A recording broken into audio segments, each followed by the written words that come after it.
¿Quién soy yo? Bueno, ya. Bueno, pues, aunque es un chiste, la verdad es que sí, cuando alguien nos comenta, ¿no? Dice, ¿tú quién eres? O nos queremos presentar, ¿qué es lo que decimos? El nombre, lo primero. ¿Qué más? La profesión. Apellido, vale. La profesión, a qué nos dedicamos, ¿qué más? ¿De dónde somos? Exacto. También. Pero fíjate, Especialmente las chicas, ¿no? fíjate la que se liaría si empezásemos diciendo que somos una chispa. Claro, exactamente. Vale más no meterse en berenjenales. Claro, exactamente. Bueno, pues la verdad... Eso que yo me lo preguntaba bailando cuando era joven. Pues bien, entonces la verdad es que la pregunta de quiénes somos es una pregunta que nos acompaña, es una de las grandes preguntas metafísicas que el ser humano se hace desde tiempos remotos. Siempre es una pregunta que también cada uno de nosotros nos hacemos de una manera más consciente, más formulada o más inconsciente, y que la verdad es que nos va a acompañar todo el resto de nuestra vida. Es decir, siempre estamos intentando averiguar quiénes somos realmente, qué es lo que hay detrás de ese nombre, de esa profesión, de soy de tal sitio, de este pueblo, soy de vivo con tal. Siempre estamos queriendo entender cuál es nuestra propia singularidad. Si nosotros nos conocemos, podemos confiar en nosotros mismos. Es decir, muchas veces la desconfianza que tenemos, o que no nos sentimos capaces de algo, o que pensamos que nos sentimos esto me excede, etc., muchas veces se origina en una carencia del conocimiento de nuestra potencialidad. Y realmente nos sentimos así porque no sabemos la fuerza interior que tenemos cada uno de nosotros. Entonces es muy importante, desde muchos puntos de vista, conocernos a nosotros mismos. Y ya lo decía, en el templo de Delfos, que en el templo de Apolo, situado en Delfos, estos son los restos de lo que ha quedado, pero se dice que en el frontispicio del templo hay frases atribuidas a Tales, y luego lo usó Sócrates como una de sus muletillas. Decía que había una inscripción que decía conócete a ti mismo. Algunos le añaden además que decía conócete a ti mismo y conocerás al universo, a los dioses, y en el programa tenéis aquí una versión que no recuerdo quién fue el que la transcribió, de algunos de los historiadores romanos, creo que era, que dice pues como un verso completo acerca de esto, ¿no? Que cómo pretendemos conocer los tesoros de la naturaleza si no conocemos lo que hay dentro nuestro.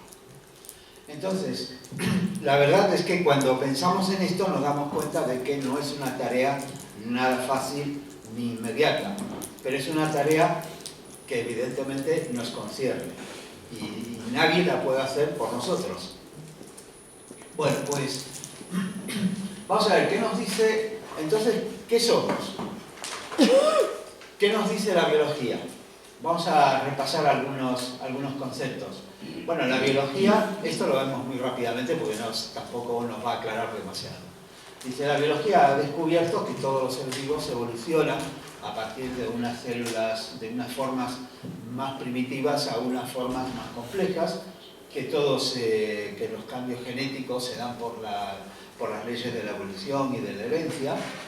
Y la verdad es que nos dicen que no se sabe, realmente no se sabe cómo ni por qué, pero surgió la vida en la Tierra hace 3.500 millones de años, y que en definitiva todo se organiza en un árbol, con las plantas, los hongos, los animales, los seres unicelulares, etc. Y que todos están relacionados, unos han ido derivando de otros, Y en particular el árbol o la rama de los mamíferos es una rama que apareció hace 280 millones de años aproximadamente, aunque los mamíferos realmente cogieron auge luego de la extinción del Jurásico de hace 65 millones de años. Y entonces, bueno, una aclaración para el tópico muy común: la biología no dice que el hombre desciende del mono, sino que ambos tienen un ancestro común. Ahora, claro, esto, bueno, la verdad es que no nos explica así cómo han llegado las células de determinados, van a ser células, etc. Hay una historia apasionante detrás de todo ello y una complejidad tremenda y admirable, pero realmente no nos explica nada de lo que somos en la realidad. Si nos vamos a la antropología, bueno, ellos nos hablan que la especie de los homínidos, o las especies de los homínidos, aparecieron hace aproximadamente 7 millones de años. Sí, según se van encontrando fósiles y se va averiguando, ahora inclusive es posible secuenciar parte de lo que quedó de ADN, que quedó por ahí medio perdido, casi destruido, pero bueno, aparte van secuenciando y también van pudiendo obtener más información. Entonces, bueno, simplemente dicen que la especie humana actual es el Homo sapiens, que apareció hace unos 400.000 años en África y se fue esparciendo por todo el mundo, subiendo por África hasta la parte de Asia Menor, de la península arábiga, todo eso, y luego entrando por lo que es Europa, India, etc.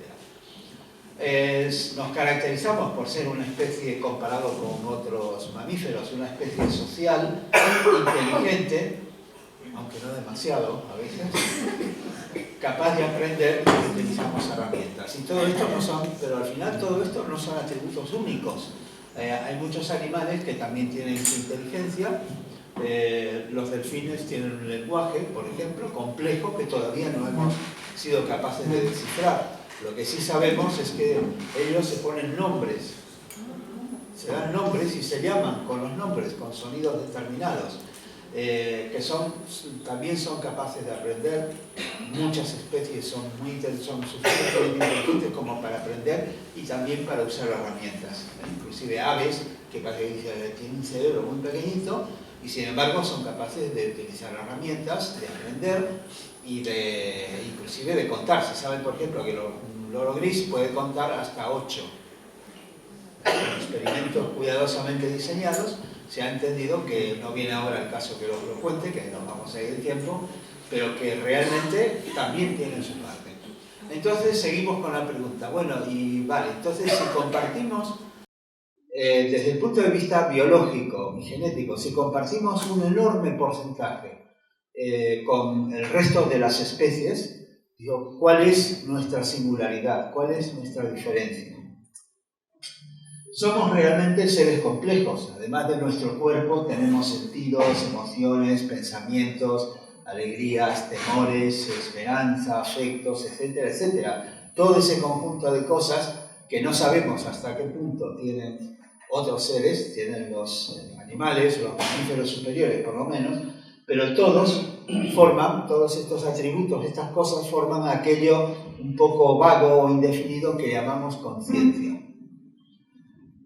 Por supuesto que desde la antigüedad que el hombre ha intuido que él no es simplemente un cuerpo y que hay algo más, y que se ha puesto a pensar y a discurrir acerca de lo que es el ser humano. Bueno, ¿qué nos dice la psicología? La psicología es la ciencia que intenta comprender las funciones tales como la memoria, las funciones mentales, la percepción, el pensamiento, el mecanismo de la percepción, las emociones, cómo se genera todo, cómo eso luego determina la conducta, el comportamiento social, etc. Hay muchas corrientes que han ido evolucionando. La psicología es una ciencia relativamente moderna. Apenas en 100 y pocos años se ha evolucionado con una gran explosión acerca del conocimiento experimental acerca del hombre. ¿Cuál es el problema para la ciencia de la psicología? Inclusive hay algunos que que le dice eso de ciencia, dice, ¿cuál es el problema? Pues el problema es que los fenómenos de la mente son subjetivos y entonces no nos podemos meter o observar así con un microscopio la mente de otro.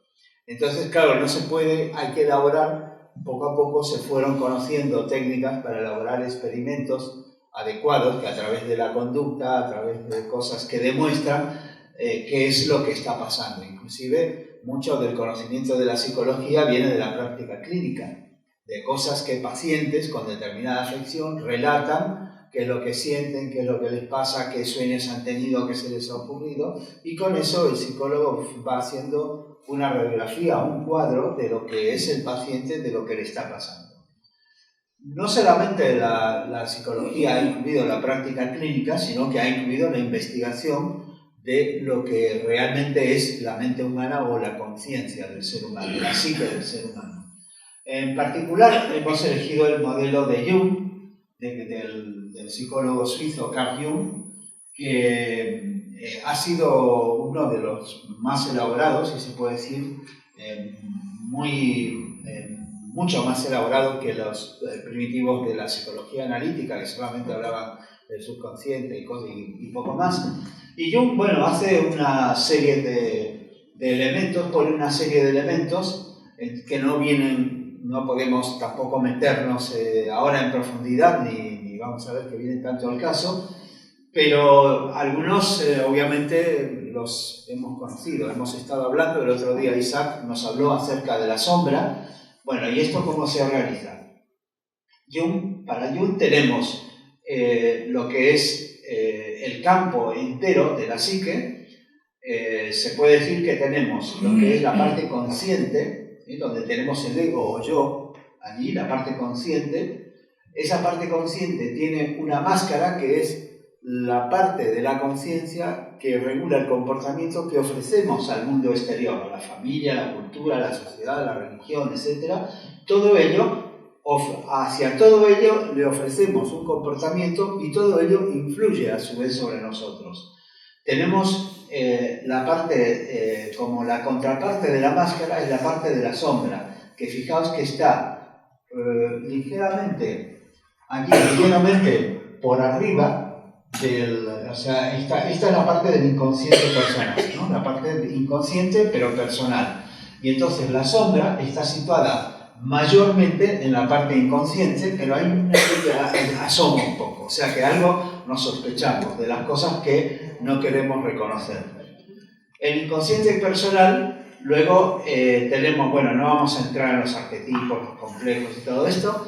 Y luego tenemos algo que Jung planteó, que fue original, que es el inconsciente colectivo.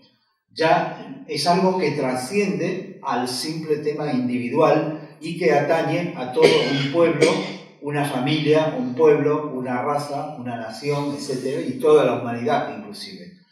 Es decir, hay un inconsciente común que todos compartimos. En la psique hay una compartición y ese inconsciente colectivo puede venir de muchas maneras. Puede venir como una herencia, en parte como una herencia genética de toda la especie o de todo un pueblo, pero también Jung planteó algo muy curioso, que es esto que está por afuera, el unus mundus, es, a ver si sabéis a qué denominaba él a esto. Es una palabra que provenía de la Edad Media, de algunos alquimistas de la Edad Media. ¿Tenéis idea de qué era esto? ¿Huevo áurico? No, es la unidad. Para Jung, cuando Jung comenzó a encontrar lo del inconsciente colectivo, se dio cuenta que la única explicación posible que tenía esto era que realmente estamos compartiendo todo. Estamos compartiendo una cosa. Cuando él estudió la sincronicidad, por ejemplo, el hecho de que fenómenos aparentemente casuales ocurren en el exterior, pero tienen un significado profundo para la conciencia y aparecen como símbolos o como coincidencias, pero que son sumamente improbables y que tienen realmente un porqué. Él dijo, claro, es que esto es porque realmente hay una conexión entre todo lo que existe y estamos todos conectados de tal manera que nos ponemos en situación de encontrarnos con esa aparente casualidad. Eso es la sincronicidad. Entonces, él, consideraba esto que realmente está en el marco, toda la psique del ser humano está en el marco de esto colectivo. Y aquí tenemos la gran entidad esta que es, aquí se llama el self, que sería el yo o el ser, que es el ser interno, que pugna por una individuación, o sea, en las etapas del desarrollo de la psique producen una individuación, pero que realmente es lo que singularmente somos. Bueno, este es un esquema. Si nos vamos al campo de la teosofía, tenemos también un esquema, no uno, sino muchos esquemas de los principios del ser humano, o de los cuerpos del ser humano, o de lo que es la constitución del ser humano. Hay muchísimas clasificaciones, hay muchísimas formas de encararnos, de clasificarnos, que si por cuerpo, según un cuerpo en cada plano, no sé cuánto. Yo en particular he cogido una clasificación de principios que es funcional, es decir, no mezcla ni principios, cuerpos, no sé cuánto, sino funciones. Entonces, simplemente presento, es una más, es muy similar a las últimas presentadas por Blavatsky, pero tenemos el Atma Buddhimanas, voluntad, intuición y mente superior, y luego tenemos el Kama, el deseo, manas inferior, la mente inferior, y Rupa, la forma, y el principio de Prana, que Blavatsky lo ponía allí, que es la vitalidad y que es lo que mantiene unido todo lo que es la personalidad. La parte del triángulo rojo, digamos la estructura roja, es la personalidad, la parte transitoria, y el triángulo azul es la individualidad, es la parte del alma, la parte relativamente permanente. ¿Por qué no digo permanente? Pues no hay nada permanente. Todo, al fin de un Manvantara, al fin de un universo, todo desaparece. ¿Sí? El alma también. Desaparece la mónada, la chispa. El alma es la expresión de la mónada, pero eso obviamente también se resume al fin de un Manvantara. Pero no quiere decir que desaparezca completamente, queda como en latencia y al próximo universo pues vuelve a aparecer de alguna manera. Bueno, pero todo esto al final es una clasificación, es un marco de trabajo. Tanto lo de la psicología, lo que podamos ver teosóficamente, etc., son marcos de estudio. ¿Sí? Quiere decir que lo mismo que cuando analizamos, por ejemplo, una empresa, una organización, una empresa, y decimos, mira, esta empresa tiene el departamento de marketing, el departamento comercial, el departamento de servicio al cliente, el departamento legal, contable, etc. Todos son departamentos y podemos estudiar la función de cada departamento, pero todos trabajan coordinadamente, o deberían. ¿Sí? Todos son parte de una unidad que es la empresa, todos comparten la cultura de la empresa, todos forman parte de lo mismo.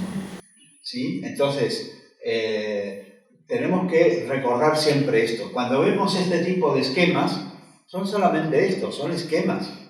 Intentan darnos algún marco de estudio, una forma de aproximarnos a estudiar acerca de principios, de funciones que tenemos, la función de la mente, la función de las emociones, la función de la acción, la función de la intuición, etc. Pero recordemos que en definitiva somos seres, somos una unidad. Y entonces esto lo que nos dice es que, esto está bien, pero no es suficiente. Que tenemos que ahondar y tenemos que estudiar algo más.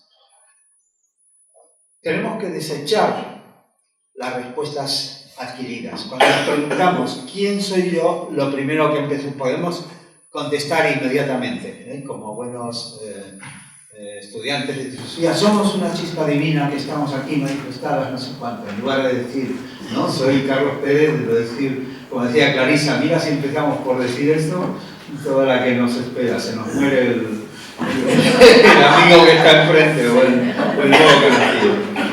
Bueno, pues el caso es que efectivamente nosotros, para responder sinceramente a la pregunta, lo primero que tenemos que hacer es desechar ideas preconcebidas, porque todo ello puede estar muy bien, nos puede servir de guía, nos puede servir de a lo mejor un poco de ilustración, etcétera, pero luego lo que realmente nos mueve a comportarnos de determinada manera y a tomar determinadas decisiones es lo que nosotros conocemos realmente de nosotros mismos, es lo que somos.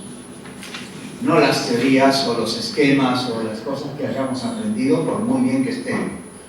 Tenemos que elaborar una respuesta por nosotros mismos. No nos vale adquirirla, no nos vale cogerla de un libro, cogerla de una conferencia o lo que sea. Tenemos que bucear nosotros mismos y nadie puede hacer ese trabajo por nosotros. Si nos conformamos con respuestas, decir, bueno, ya sé, lo que pasa es que en mi mente, yo no soy la mente, pero aquí tengo la mente que va divagando por aquí y que por ahí se entretiene con esto. Realmente, ¿cuál es el problema? Que nos conformamos con ello y ahogamos el sentido, la necesidad de la investigación. El reconocimiento de la ignorancia es el primer paso para la verdadera sabiduría. Entonces, si realmente reconocemos, oye, tengo que saber quién soy yo, qué es efectivamente, tengo que ir sabiendo, no con la premura de decir, oye, tengo que resolver esto para mañana, para dentro de una hora, antes de que nos vayamos de aquí, tengo que saber quién soy. Pues no, digo, es una tarea pausada, larga, requiere una actitud de atención plena. Krishnamurti nos decía esto, fijaos, descubrirse a sí mismo no tiene fin. No tiene fin. O sea, no pensemos que es como tengo que averiguar una pregunta determinada, voy a la Wikipedia y miro a ver y ya está. No. Esto es algo que tenemos que hacer constantemente porque es un descubrirse. Quitar aquello que nos cubre para poder entendernos. Descubrirse a sí mismo no tiene fin y requiere constante investigación. Percepción total.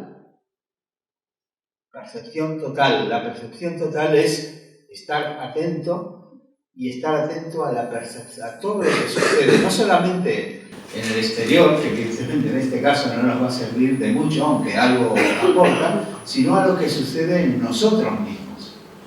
Hay que observarnos a nosotros mismos. Darse cuenta sin elección alguna. ¿Qué significa esto? Darse cuenta sin elección alguna. Darse cuenta sin elección alguna. Nosotros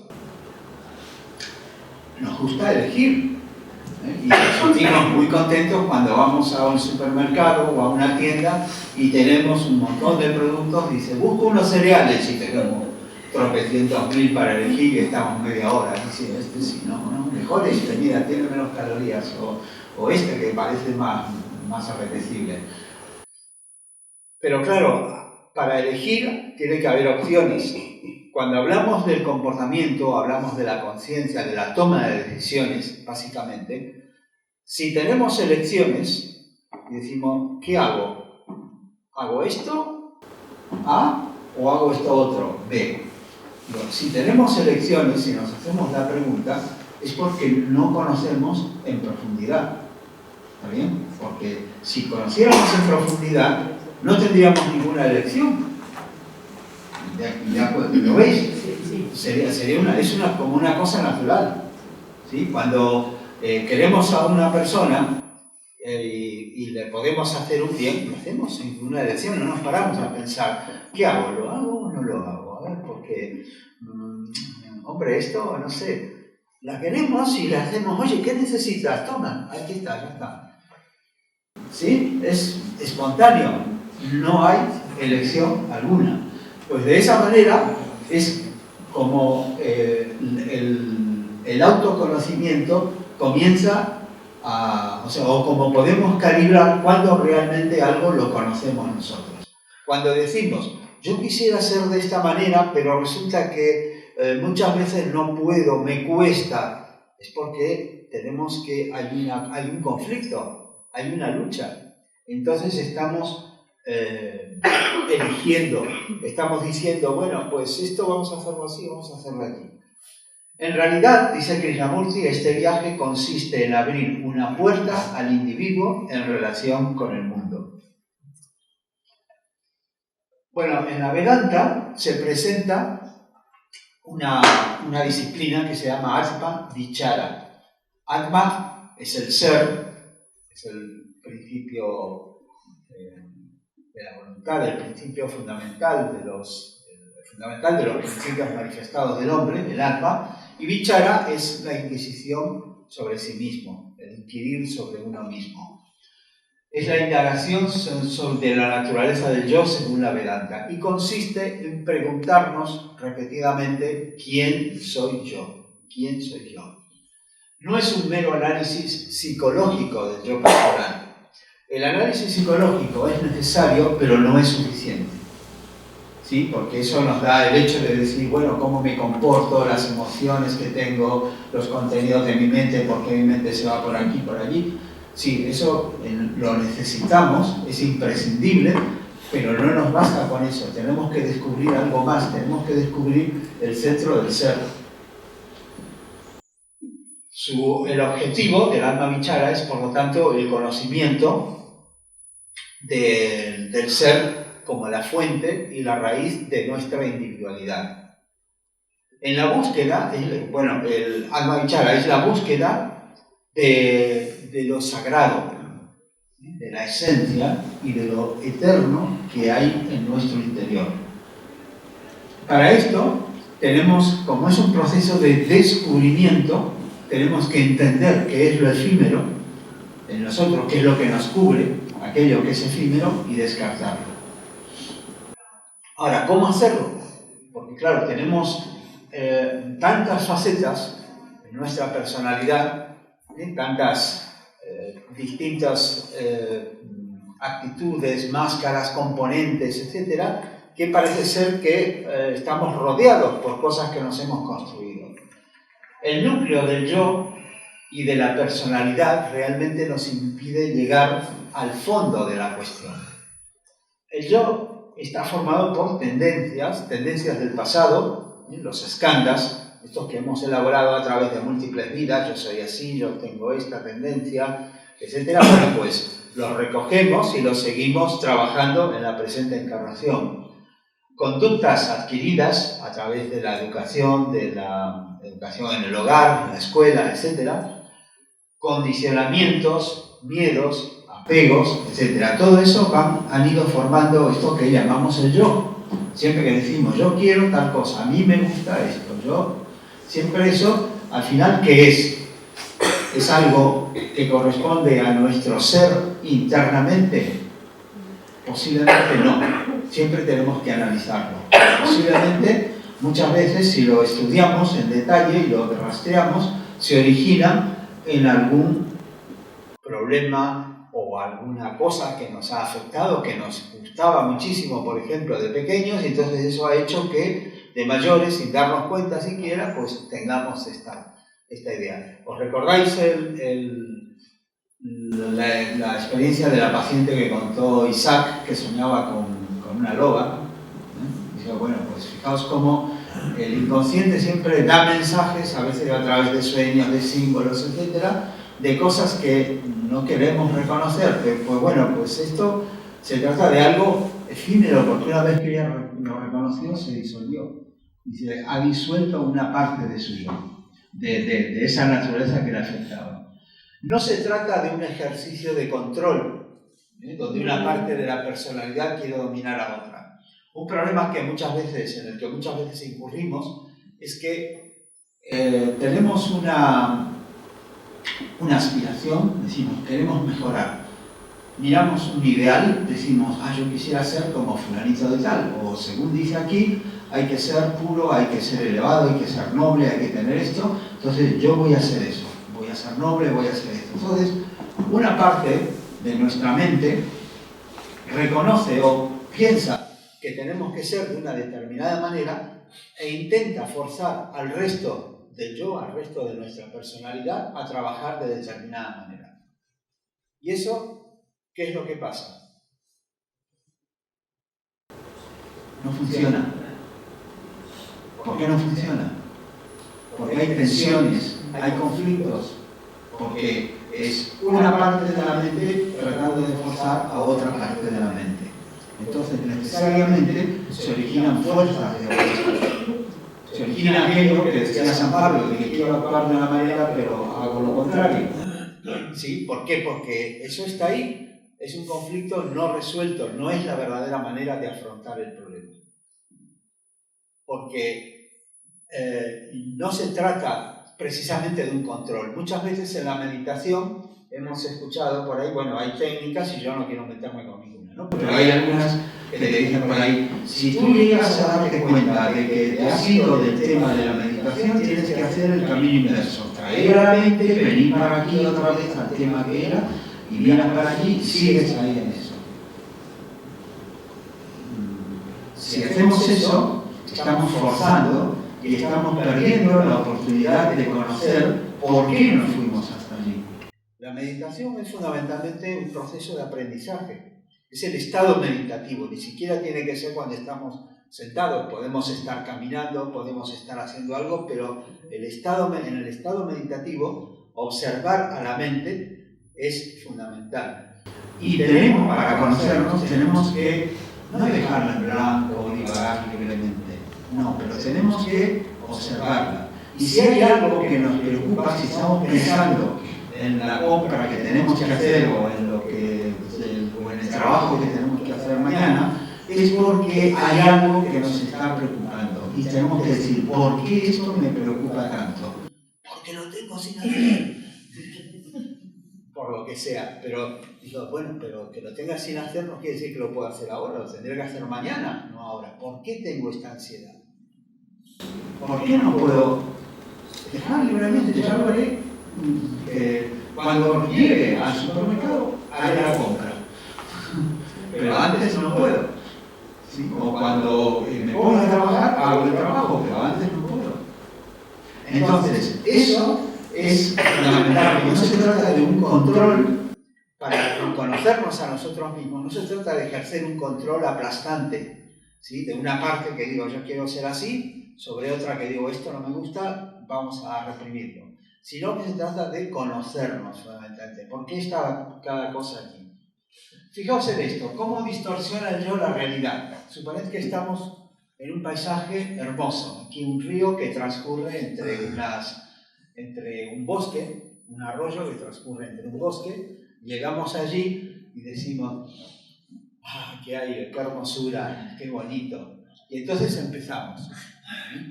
Dice, si pudiera venir aquí más seguido, ¿ves? Los circulitos estos en naranja, por ejemplo.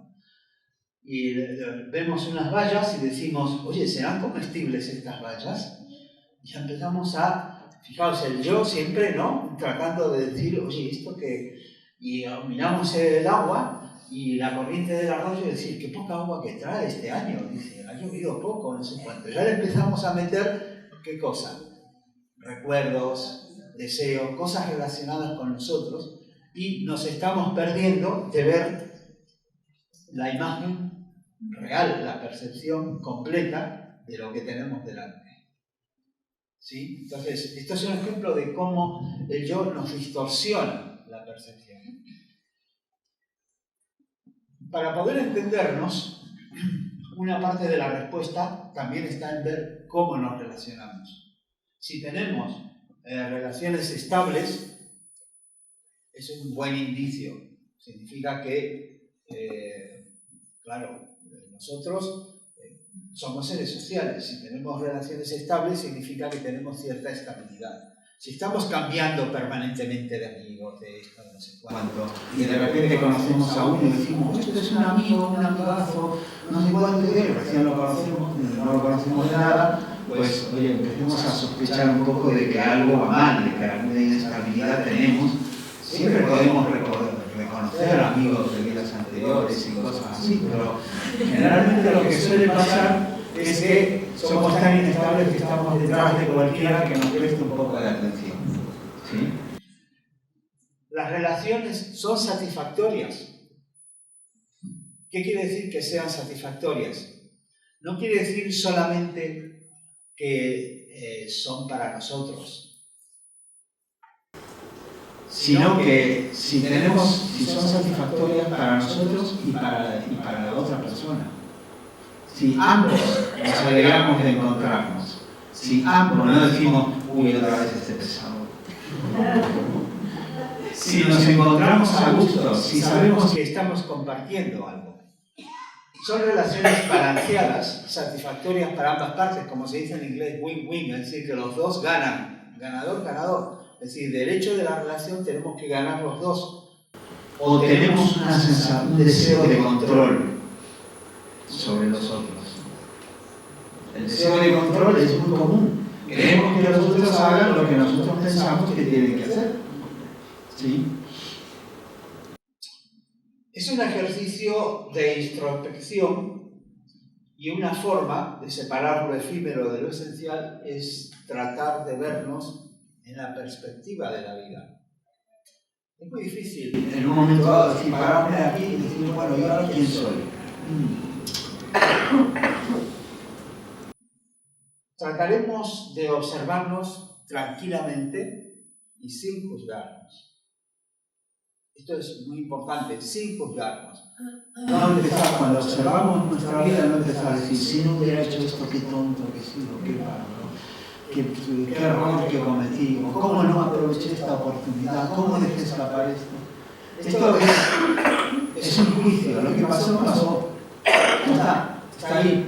Lo único que podemos hacer es entender lo que pasó y aprender. Tenemos que aprender a aceptar los hechos de nuestra vida sin penas ni amarguras. Y vamos a hacer un pequeño ejercicio.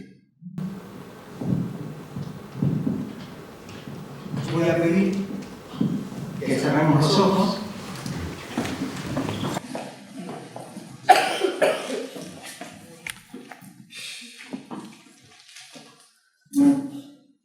Ahora nos subamos a la máquina del tiempo.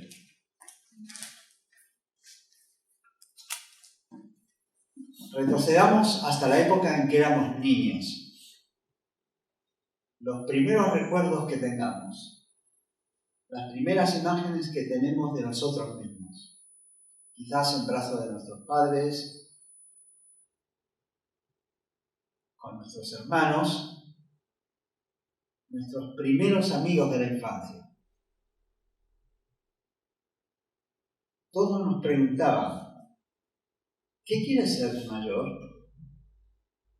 Todos ponían sus expectativas en nuestro futuro. Nosotros jugábamos despreocupados, pero en ese tiempo fuimos adquiriendo la mayor parte de nuestros condicionamientos, las creencias, los prejuicios, los miedos, el modo de encarar los problemas, el modo de relacionarnos con otras personas, con los animales, con la naturaleza. Éramos como un gran cuaderno en blanco en el que todos querían escribir. ¿Qué idea teníamos de nosotros mismos cuando éramos pequeños? ¿Qué idea teníamos de nosotros mismos cuando éramos pequeños? ¿Qué sentíamos? Puede ser que apenas pensáramos en ello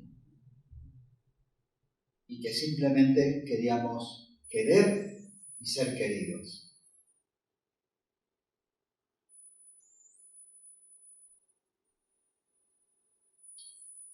Ahora avancemos hasta nuestra juventud. Comenzamos a comprender el mundo. Nos disgustan muchas cosas. Nos proponemos hacer algo distinto. Nuestro yo se va afianzando. Quizás somos más idealistas, queremos conquistar el mundo, corregir lo que está mal. Quizás hayamos conocido el primer amor y los primeros desengaños.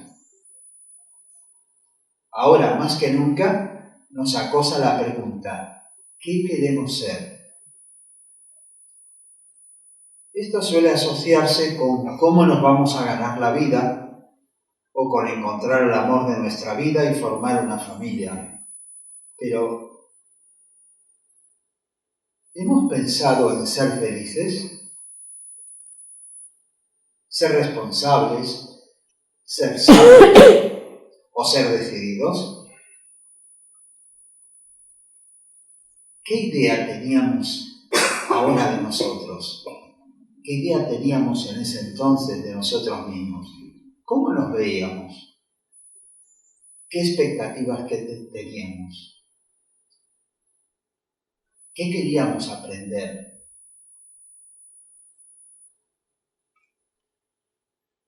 Y ahora avancemos hasta el presente. Nuestro cuerpo ha cambiado mucho. Ya no tenemos la energía de antes y quizás los años se hacen notar de varias maneras. Tenemos nuevos amigos, nuevas aspiraciones, nuevas ideas.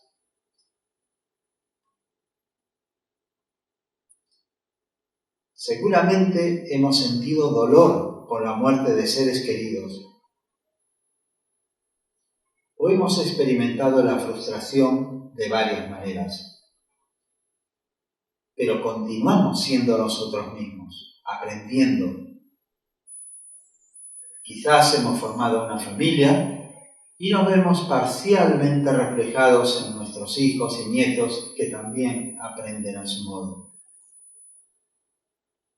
Pero vemos que detrás de toda nuestra vida hay algo que nos ha impulsado hacia adelante, algo que nos ha hecho salir en los momentos difíciles, algo que nos ha guiado sutilmente, construyendo nuestro propio camino. Y en este momento nos preguntamos: ¿quién soy yo? ¿Quién observa? ¿Quién toma conciencia? ¿Quién aprende?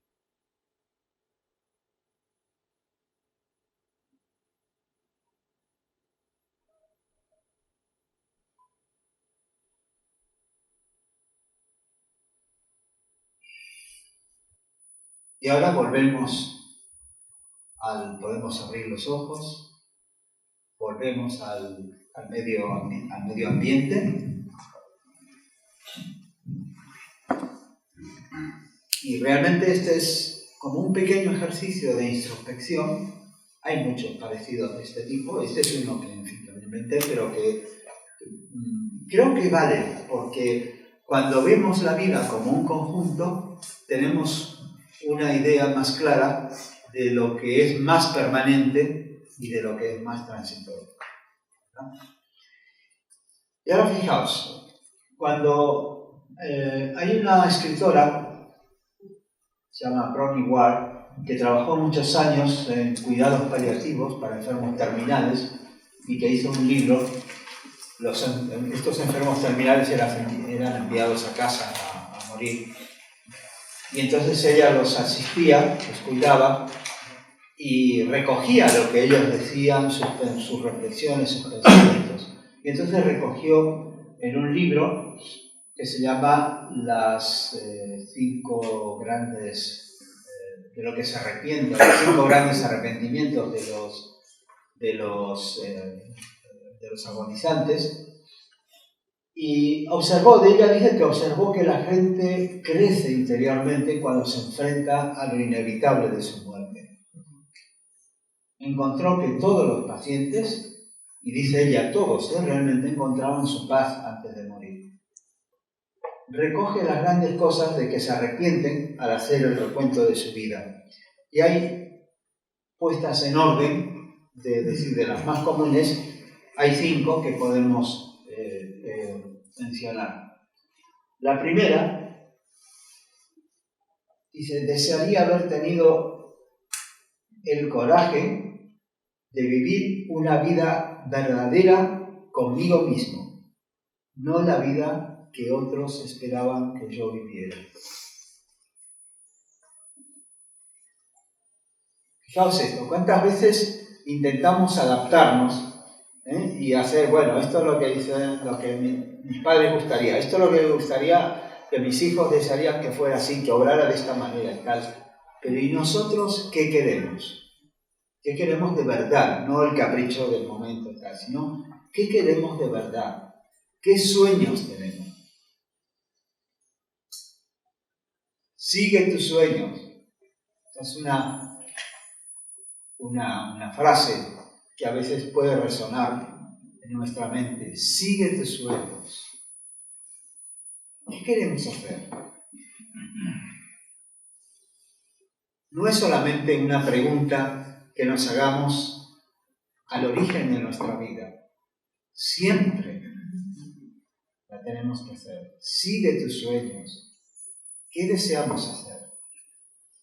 No quiere decir esto que sea, pues yo lo que quiero es tener un chalet en la playa. A lo mejor sí, tenemos que analizarlo nosotros, pero esencialmente, ¿qué queremos ser? ¿Qué queremos hacer? Es lo que nos falta. Puede ser que sea 1 año, 10 años, 50 años, no importa. No importa. Unos días vividos intensamente y haciendo lo que pensamos, que es lo que necesitamos, lo que queremos, lo que nuestro impulso nos trae, eso es más importante que vivir años y años arrastrados por la corriente y las vicisitudes de la vida. ¿Qué queremos hacer? Otra de las cosas de las que se arrepentían los moribundos decían: desearían no haber trabajado tanto. Muchos de ellos, dice la autora, que claro, ella, los ancianos que veía, o la gente que estaba moribunda, pues eran de la generación en la cual ellos eran los únicos que trabajaban. Esto les pasaba principalmente a los varones, las mujeres no les pasaba esto, porque claro, ya luego cambió, ¿no es cierto? A partir de unos años esto ya va a ser parejo. Pero actualmente, pero decía que muchos se arrepentían de haber estado solamente ocupados toda su vida en buscar el sustento. Y cuando se liberan, finalmente, cuando se retiran y llegan a la necesidad, a poder tener mayor libertad, dicen: sí, tengo tiempo, pero ¿qué es lo que pasa? Que a lo mejor no tienen salud. Y dicen: la libertad que da la salud solamente la conocen cuando ya no la tienen. Entonces, mientras tengamos un poquito así de salud, usemos. Otros decían: desearía haber tenido el coraje, fijaos esto, de expresar mis sentimientos. Es decir, de ser asertivos, de decir lo que siento. No simplemente ponerme una máscara para quedar bien, para ser aceptados, sino decir realmente lo que siento. No quiere decir que tengamos que patear el tablero y pelearnos con todo el mundo. No, no tiene por qué, inclusive no tiene por qué ser negativo, puede ser positivo. ¿Cuántas veces le decimos a las personas que queremos, los estimulamos, decimos: oye, que muy bien, que bien, que me encanta, o esto? Pocas veces, a veces está como hasta mal visto, como decir: oye, pero qué... El otro día, no sé con quién hablábamos en la mesa, decíamos que claro, con los animales nos sentimos, con las mascotas, nos sentimos en libertad de decirles, de hacerles una gracia, de decirles cuánto queremos. Si lo hacemos con una persona, o con un niño pequeño, si lo hacemos con una persona adulta, parece que somos unos chochos, unas personas ahí un poco, que si no fuera de lugar, mal visto, dice, ¿y este qué querrás que viene a decir? Este me viene a pedir algo. ¿Sí o no? Seguro que va a venir a pedir algo. Y a veces por evitarlo, pues nos callamos. Pero es que es verdad, ¿por qué no comunicamos nuestros sentimientos? Es parte de lo que somos. Otro, desearía haber estado más en contacto con mis amigos. Decía, encontraba la escritora que cuando veían retrospectivamente hacia atrás su vida, los agonizantes se daban cuenta de que no habían disfrutado de eso. O sea, que no lo suficiente. Muchas veces el ritmo de vida que llevamos, las obligaciones familiares, laborales, no sé cuánto, hacen que descuidemos muchísimo a los amigos. Ya sé que hay personas que están con el Facebook todo el día, pero eso no es lo mismo. No es lo mismo. ¿Sí? Es la comunicación sincera y no decir, mira qué chiste que apareció aquí, toma. O mira esta presentación, toma, mira. Tengo 200 amigos. Eso es exacto. Dice, tenemos seguidores, ¡pum! Cientos. Dice, pero eso no es cultivar la amistad realmente. Es el contacto, es decir, qué me pasa, qué siento, oye, cómo te va, qué tal. Y eso realmente, y me incluyo, primero, número uno, lo hacemos mal.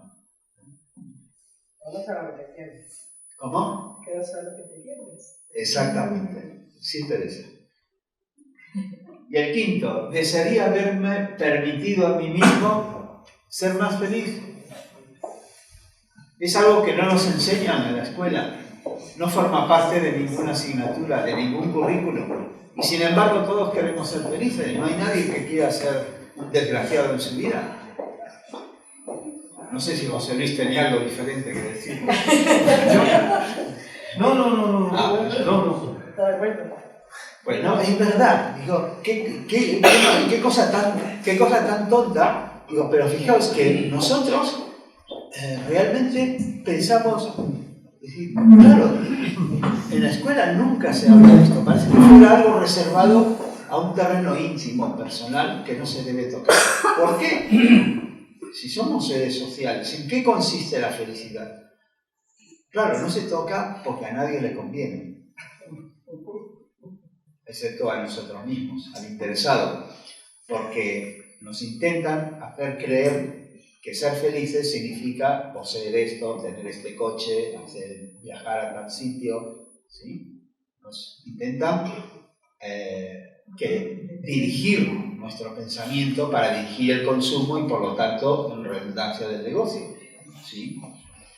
Entonces, pero realmente la búsqueda de la felicidad no es algo que tengas que decir, mira, yo tiro todo, dejo todo y me voy para allá. No tiene que ser una negación, tiene que ser una aceptación de las circunstancias, de nuestra familia, de las obligaciones, de nuestros amigos, de todo, y decir, ¿cómo podemos hacer para que yo y mis amigos y los que me rodean sean felices, para que todos seamos felices?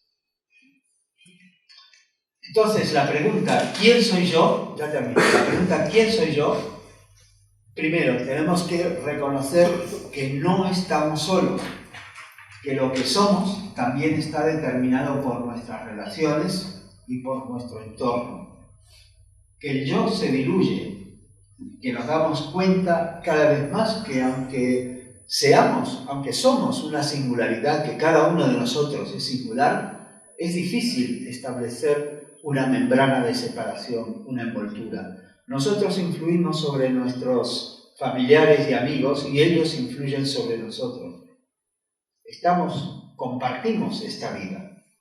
Entonces, José Ortega y Gasset había dicho esto de que el hombre es él y sus circunstancias, ¿sí? Y hay un dicho muy común también, una frase muy conocida, cuando habla de las relaciones, cómo nos influyen, esta la sabréis, que dice, dime con quién andas y te diré quién eres. Tiene mucha razón, ¿sí? Entonces realmente lo de quién soy yo lo transformamos casi en quién soy. Dice, cuando observamos un cielo estrellado, en un lugar abierto donde vemos la Vía Láctea, tomamos conciencia de la inmensidad del universo, de toda la majestuosidad del proceso de la vida y de todo como un todo, percibimos que somos parte de algo inmenso, infinito, sublime y hermoso. Y entonces recordamos aquella máxima que nos dice, conviértete en lo que eres.